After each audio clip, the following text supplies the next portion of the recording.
Okay, so welcome everybody. Today we're going to do a bit of revision on rates of reaction and collision theory. The way that it'll work is I'll just talk you through a couple of PowerPoints and then you can make notes as you go. So first of all, there are a few things that increase the rate of a reaction. You can increase the concentration. So as you can see here, there's a low concentration of particles, and here we have a high concentration, so there's more of them. We can increase the surface area. So here we have a blue block that is quite large, and we can cut it up to make the surface area around the blocks much bigger.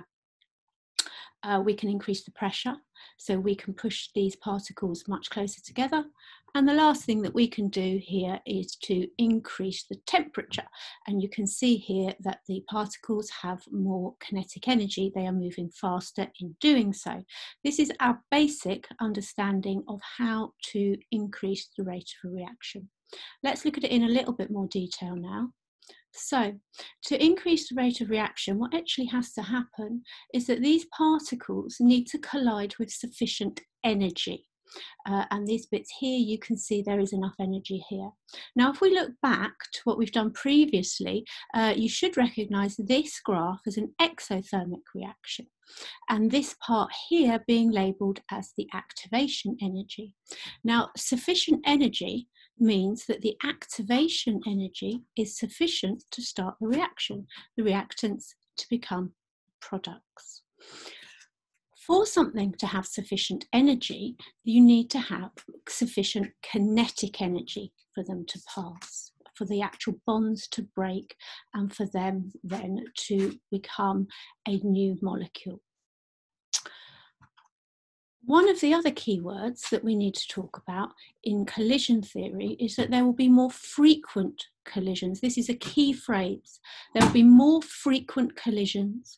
And so if we apply that to what we were talking about previously, if we increase the concentration, there will be more frequent collisions because there are more particles.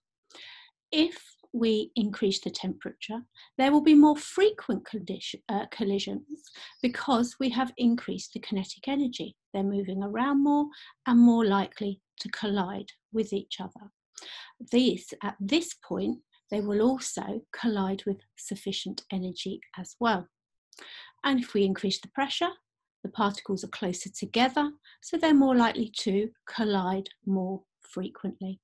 And finally, increasing the surface area, you have smaller particles, and therefore the greater surface area there is more area to collide more frequently, and so the rate of reaction will increase.